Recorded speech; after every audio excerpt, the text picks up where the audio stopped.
हरे भरे जंगल में एक छोटा सा खरगोश रहता था, जिसका नाम था गोलू। वह बाकी खरगोशों से अलग था क्योंकि वह दो पैरों पर चलने की कोशिश करता था। जंगल के सभी जानवर उसकी इस आदत पर हंसते थे, लेकिन गोलू को इसकी परवाह नहीं थी। वह हमेशा कहता, एक दिन मेरी यह कला किसी के काम आएगी। गोलू रोज अपने घर के पास दो पैरों पर चलने का अभ्यास करता था। कई बार वह गिर जाता, लेकिन हार नहीं मानता। धीरे धीरे वह बिना गिरे दो पैरों पर चलने लगा। जंगल के बड़े जानवरों ने भी उसकी हिम्मत को सराहा, लेकिन फिर भी उसे व्यर्थ की मेहनत कहकर टाल देते। एक दिन पास के गांव का एक छोटा बच्चा जंगल में आ गया। वह तितलियों के पीछे भागते भागते जंगल के अंदर चला आया और रास्ता भटक गया। उसका नाम रवि था। जब उसे एहसास हुआ कि वह अपने माता पिता से दूर हो गया है, तो वह रोने लगा। उसी समय पास में एक भूखा भेड़िया घूम रहा था।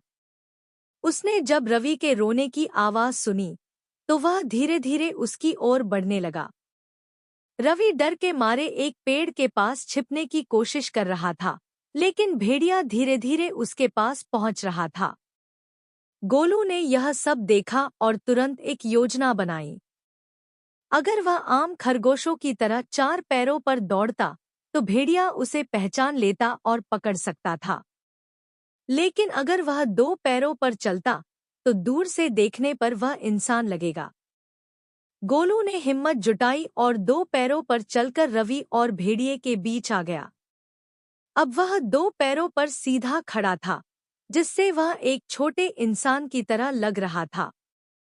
भेड़िए को भ्रम हुआ कि यह कोई बड़ा प्राणी है, और वह डरकर पीछे हट गया।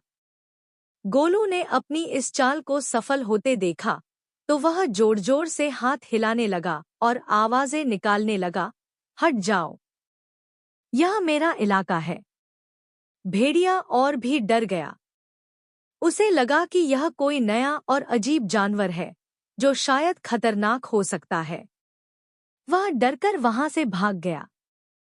गोलू ने तुरंत रवि को सांत्वना दी और उसे गांव तक पहुंचाने का निर्णय लिया। वह अपने दो पैरों पर चलता हुआ रवि को जंगल से बाहर तक ले आया। गांव वालों ने जब यह देखा, तो वे दंग रह गए। रवि के माता पिता अपने बच्चे को सही सलामत देखकर गोलू के प्रति बहुत आभारी हुए। उन्होंने गोलू को खूब दुलार किया और उसे गाजर और ताजे फल खाने को दिए। गांव के लोग भी गोलू की बहादुरी से बहुत प्रभावित हुए। अब जंगल के सभी जानवर समझ गए थे कि गोलू का दो पैरों पर चलने का अभ्यास व्यर्थ नहीं था। हर हुनर कभी न कभी काम आता ही है, यह सीख सबको मिल गई। गोलू अब जंगल और गांव दोनों में एक हीरो बन गया था। उसकी बुद्धिमानी और साहस की कहानियां दूर दूर तक सुनाई जाने लगी। और वह खरगोश जो दो पैरों पर चलता था, हमेशा सबके दिलों में एक मिसाल बनकर जीता रहा।